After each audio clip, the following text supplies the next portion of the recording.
Isang magandang hapon po, magagabi na rin po mga kaibigan. Latest weather update po tayo, July 13, 2024. Pero bago tayo magputuloy, palike and subscribe po muna and pahit ng notification bell. Maraming salamat po mga kaibigan. Ngayong hapon po ng Sabado, may hypnosis po tayo. Patuloy pa rin po nating binabantayan ito pong southwest monsoon na nakakaapekto po sa ilang bahagi po ng southern section po ng Luzon, Visayas at Mindanao. Yung hanging habagat po aking tinutukoy mga kaibigan. Pero ngayon po mga kaibigan, tinignan po natin yung ating pinaka-live radar and ayon na rin sa pag-asa, wala pa naman pong bagyong na mamonitor sa loob ng Philippine Area of Responsibility. Pero take note po mga kaibigan, may mga kumpol po ng kaulapan or mga cloud cluster tayong minomonitor, binabantayan sa labas naman po ng PAR, which is posible pong maging active low pressure area hanggang sa posibleng maging bagyo. So tutukan muna natin mga kaibigan yung forecast weather condition natin. Ito po yung mga lugar na apektado po ng southwest monsoon at ng localized thunderstorm. So sa area po ng Mindanao, Western Visayas, Central Visayas, Palawan at Occidental Mindoro, maulap po na panahon ng mararanasan dyan ngayong hapon po at asahan po ang mahina hanggang sa malakas na pag-ulan sa may bandang gabi naman po dahil po yan sa southwest monsoon or hanging habagat.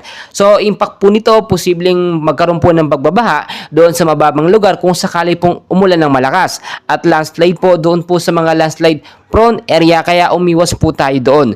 Dito naman po sa area ng Metro Manila, kasama po ilang bahagi po ng Mimaropa, Batangas, Cavite at Laguna, weather condition partly cloudy to cloudy sky, maulap po na panahon ang mararanasan hanggang sa posibleng magkaroon ng mga isolated light rains to heavy rainfall pagdating naman po sa gabi. So dahil pa rin po yan sa southwest monsoon or hanging habagat, so ganun din po kapag malakas ang ulan, mag-ingat po tayo sa banta ng pagbabaha at sa mga landslide prone area, umiwas po tayo doon sa matataas po na lugar.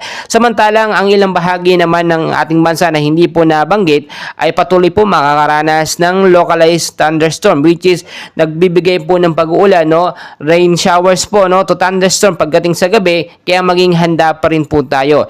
Nagsimula na po mga kaibigan ang La Nina. So finally, officially, tag-ulan na po ngayong buwan ng July mga kaibigan, and ayon sa pag-asa, 1 hanggang 2 bagyo pa ang posibleng pumasok sa Philippine Area of Responsibility bago po matapos ang buwan ng July. Expected po mga 2 bagyo po yan, and hopefully sana hindi po yun malakas mga kaibigan.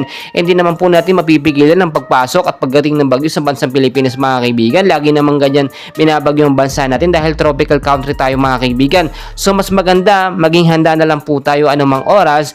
Kung kayo pilalabas na inyong mga bahay, ugaling magdala po ng payong, jacket, kapote, panlaban po yan sa biglaan pong pag-uulan. So patuloy ko po kayong i-update, and please huwag pong kalimutan mag-like and subscribe for more weather updates. Maraming